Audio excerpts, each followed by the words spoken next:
Hello, my loves. I'm here for the love class.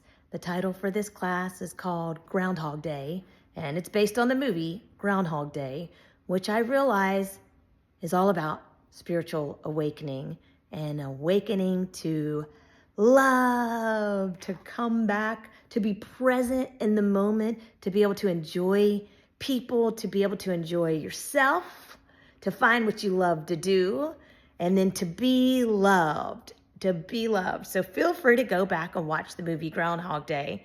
I'll talk about it a lot during this teaching. I taught this class yesterday in one of my jails, and we just had a wonderful time talking about it. So I'm going to jump right in. My foundational verse is 1 John 3:1. Consider the amazing love the Father has lavished upon us. We began in the agape love of God, which is to say, we began in God. We began with God. We began in God's love. And the engineer of the universe is our Father. Awaken to the awareness of our love union, our oneness with the Trinity and with each other. We're waking up effortlessly. We're waking up to patterns, cycles, and loops that we were stuck in. We're coming out of the shadows. And isn't it interesting that in the Old Testament, the law, these are called the shadow books. The Old Testament is called the shadow. Oh my goodness, man. It's considered the shadow system. The Old Testament shadows are equal to performance. The substance is equal to relationship or light. You can think of shadows versus light. Love is the real essence, and when we love, we don't have to be told what to do. We don't need the law anymore, because in loving, we innately consider each other's feelings and ourselves, and even creation. You know, I say, I've fallen in love with the Gulf of Mexico, or the Gulf of America now. I've fallen in love with the Gulf, and now I tend to her needs. She brings herself to me, and I tend to her needs. In other words, this is my Father's realm. He has given it to me, and now I tend to it. I pick up garbage and do all kinds of stuff on the beach almost every single night. Why? Because I love it. I enjoy it. Okay, so to break free from patterns and cycles is to become aware of them. Does it feel like your life is in a constant battle? Do you feel like you're stuck in a routine? How many rehabs, jails, relationships, and apartments will it take for you to wake up and see the patterns? What if we begin to heal? What if we get unstuck from the patterns of emotional triggers? What does not heal emotionally will always find ways to express itself, either through anger, depression, anxiety, loneliness, and addiction. All of these things are different signs and symptoms that there's an internal emotional problem going on. So how do we heal it? Okay, so let's talk about the movie Groundhog Day for a minute. In Groundhog Day, an arrogant, sarcastic, and self-centered weatherman is assigned to Groundhog Day in a podunk town, and he feels that the gig is beneath him and openly mocks the small town tradition, finding himself stuck and then repeating the same day over and over and over again. Does anyone watching this feel like they're repeating a cycle or repeating the same day over and over again? So here's some of the things that happen. At first, Phil, the main character, is confused and disoriented, believing that it's a strange coincidence, but at the same day repeats itself over and over and over again, with the same people saying the same things and the same events unfolding. He gradually realizes he's caught in a loop, and no matter what he does, he wakes up to the same Groundhog Day. Phil then begins to test the limits of his newfound condition. He indulges in hedonism, which is pleasure-seeking, and reckless behavior. He begins robbing armored cars. He eats whatever he wants. He seduces women, and he even drives drunk, knowing that there are no consequences. However, he soon tires of the shallow pleasures and becomes frustrated and depressed by the repetition and his inability to escape. He attempts to break the loop by seeking help from doctors, psychologists, and then he repeatedly commits suicide. He drives off cliffs, he steps in front of trucks, he electrocutes himself, only to awaken each morning in the same bed to the same song on the alarm clock at 6 a.m. Wow. He is not living in the moment, and he is not enjoying life at all. But he is becoming aware that nothing fulfills him and nothing has satisfied him. And then this is the part of the transformation. Eventually, he shifts his focus from escape, from trying to get out of it, to self-improvement. Inspired by other people in the town, he begins to reshape himself. He finds out what he likes to do. He learns to play the piano. He studies poetry. He even starts learning everything about the people in the town, what makes them happy, what they need, and how to help them. You should go back and watch the movie. It's fascinating, fascinating. Each repeated day becomes an opportunity for Phil to practice empathy and love. He saves people from accidents. He performs acts of kindness. He uses his time to bring joy and meaning to other people's lives. And his transformation becomes most evident in the way that he treats his producer, Rita, who in the movie is Andy McDowell. And at first in the movie, he was treating her like a conquest. And then he used a little bit of manipulation to try to win her over. But in the end, he begins to see her for the beautiful woman that she is. And he begins to treat her with admiration and respect. Wow. At the end of the movie, he is the best version of himself. And he gets with Rita. And the next morning, they wake up and it's finally February 3rd. It's not Groundhog Day anymore. The time loop has ended. Wow. And I say, now that I know what love is, I sure know what love isn't. And part of what Phil's journey was through Groundhog Day was he had to discover what love wasn't over and over and over again. Nothing satisfied him. Nothing made him happy. Okay, so remember, I'm talking to ladies in jail. And in jail, what I have discovered, jail is full of shadows. All right? Remember, the movie Groundhog Day period in real life is all about a little groundhog seeing its shadow, the shadow self. The shadow self refers to the unconscious part of our personality that contains traits, emotions, indoctrination, programming, and impulses that we reject, deny, or suppress. Think of it like this. In the Old Testament, the shadow self is the persona that we create to gain God's approval through performance or striving for recognition. Whoa.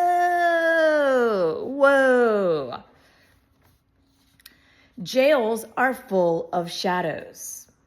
And I had to say this yesterday in our group because we have a bully right now in the jail and a few other of these. So I'm just going to say them how I said it because it really, really got people's attention. Jails are full of shadows. There's always a bully in jail. There's always a super Christian in jail who gets to jail and all of a sudden they know everything about the Bible and they want to tell everybody what they should be doing. There are actors still playing a role in jail. There are shit stirrers in jail. There are people who cause continuous chaos in jail. There are people who are high drama and all about themselves in jail. There are people who only talk about their problems in jail. There are people who only talk about all your problems in jail. There are people honed in on the worst case scenario in jail. There are master manipulators in jail. And there are passive aggressive people in jail. There are very hurt people in jail. And I will say, I'm talking to women in jail, but really this can be said throughout all of our society. There are so many people walking around who are shadow versions of themselves right now. As we grow up, we learn what behaviors are acceptable in our families or our cultures, and we push away parts of ourselves that don't fit those expectations. That disowned material becomes the shadow. When ignored, the shadow can sabotage relationships, cause emotional pain, or lead to destructive behavior. But when accepted and integrated, it becomes a source of strength, creativity, and freedom, and it allows us to live more honestly with deeper compassion for others. Okay, so here's what I'm getting at. Most of my loves in jail have some addiction issues. And here's what I realized. Addiction is a shadow treatment. Religion is a shadow treatment.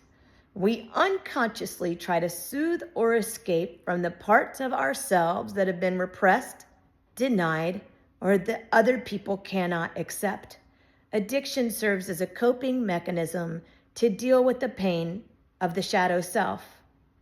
Wow, by using external substances or behaviors to manage this internal distress or internal conflict caused by acknowledged or unintegrated parts of ourself. This is so amazing. Okay, so how does addiction relate to the shadow? So emotional suppression. Addiction often arises from a need to numb emotions like shame, fear, anger, and grief.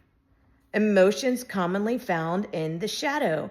Avoidance of inner conflict. Instead of confronting the painful parts of oneself, the traumatic parts, the ones that have low self-esteem or self-worth, a person may use substance or compulsive behavior to escape the discomfort. Anybody been there? Anybody there right now? I have great news for you if you're here right now, because light dispels darkness effortlessly. Light eliminates the shadow. Oh my goodness, man. Okay, when the lights come on, and I can tell you something, all the lights are on in everyone's home. Maybe you just don't know it yet. When the lights come on, you begin to see clearly, and that's when you begin to wake up. Suddenly, I understand why Jesus says, I'm the light of the world. I'm the light of the world. And then he tells us, you're the light of the world. Because when we understand that light dispels darkness effortlessly, then there are no more shadows. There's nothing to be afraid of. The little shadow can come into the light effortlessly. And this is also, oh my goodness, man. I just love it when the Bible and psychology and science come together. I feel like this is what's happening all over the world right now. So 1 John 1:5, here's what it says. My conversation with you flows from the same source which illuminates this fellowship of union. God is radiant light. In some translations, it'll say, this, in essence, is the message. God is light, and there is no darkness in him. This, then, is the essence of the message. God is radiant light, and in him there exists not even a trace of obscurity or darkness at all. There is what? James 1:17. Wow, the Father of lights, with whom there is no distortion or even a shadow of shifting to obstruct or intercept the light. There's that word again. Here's the key word, shadow and light. God is light. In him, there are no shadows. There is no hidden agenda. Nothing is hidden. Well, guess what? Guess where God dwells? In you. There are no shadows in you either. Everything is coming into the light, into the light. And here's what I say. I haven't seen my shadow in a while, but when I do, I heal her. She's a 5-year-old girl who's hiding in her room crying, unheard, unseen, ignored, and too sensitive. She's been misunderstood and underestimated. She's been teased until she cried and spanked for being a normal kid, forced to sit on the front row. I hold her and kiss her right on the lips and say, "You are safe now. You can come out. Feel free to be yourself. Feel free to be a kid. I love you and I see you and I hear you." What if we begin to heal? What if the patterns come out and into the light and we're able to see? Light dispels the darkness effortlessly. And then Francois says in the Mirror Bible here, he says that ignorance is just an absence of light. Darkness is just an absence of light. Man, perhaps you've spent your whole life believing that you weren't smart enough, beautiful enough, or whole enough. But where did those beliefs come from? Most often, they were absorbed in childhood, formed through early experiences, and shaped by how we made sense of the world way back then. These beliefs then become our shadows. Not really us, but who we believed we were. Doesn't that sound just like the Old Testament, man?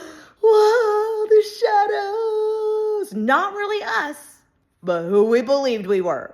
But now we know the truth of what God actually believes about us, that we're kids. Remember the first verse? We began in the agape of God. We are God's kids to begin with. Wow. Oh my. The shadow often holds the roots of our inner conflict and pain. The shadow is the law of performance and striving to become who we already are by design. Wow. But the shadow, these are not eternal truths. These are inherited stories, and stories can be rewritten. Inherited stories are shadows. Are you living in the shadow? Or does it feel like you're going through the motions every day? Are you living the same sequences over and over again? What are your eternal truths? We began in God. We began in love. And here's what Ken Arrington said this past week on Facebook that I just adored. You don't close the distance to God. You awaken from the lie that there never was one. Wow. So how do you wake up? Well, you get sick of the routine. You know, in the movie Groundhog Day, he tried everything. And finally, what he decided to do was come and live in the present moment. He decided to be present, to enjoy people. And he found a sense of meaning in that. Also, how do you wake up? When you realize all the work you've been doing ain't working no more. Oh, I'll never forget when this happened to me, man. It hit me like a ton of bricks, you know. When I left the church, I was so confused. I just kept doing all this spiritual warfare and doing everything that I had been taught to do in the pews. And I was working my fingers to the bone. I was mentally exhausted. I was very confused. And finally, I just said, man, every single thing that I've been doing to try to get a breakthrough, none of it is working anymore. All my work ain't working. And the Lord said to me, oh, darling, just let me hold you. Just let me love you. Quit doing all the stuff. And so, for a while, I quit reading my Bible. I quit going to church. I unfollowed everything on social media. I stopped quoting verses. I stopped speaking in tongues. I quit listening to Christian music. I stopped doing all of it because none of it was working for me anymore. You know what helped me wake up the most? Being held. It was being held in Abba's arms, and he would whisper sweet everythings to me over and over again. And he would tell me, you're beautiful, you're innocent. If they don't want you, I do. You are loved. And mostly he would tell me over and over, and he still does, you are so loved, Rachel. I love you so much. You can't help someone who doesn't want help. You can't help someone who still wants to sleep. You can't change anyone. The awake people drive the people who want to sleep in crazy. Think about it, man. The early risers, the ones who are awake and trying to wake people up, those are the ones who people call heretics. Those are the ones that people think are fanatics, but really they're just awake. And at the end of the movie of Groundhog Day, the last line says, "It was the end of a very long day." And I say, I lived a 42-year long day. I woke up 9 years ago, and since my wake up, really my wake up has only been within the past 4 years. Coming out of religion, to me, addiction and religion are the same exact things, because you're constantly trying to numb something or become someone else rather than who you already are. So for me, just 4 years ago was my awakening. And I'll tell you, I have lived more in these past 4 years, than I did for 42, 45 years of my life, So I hope you like this one. And I love y'all. And I thank you guys so much for everything that y'all do for me. I'm living a dream.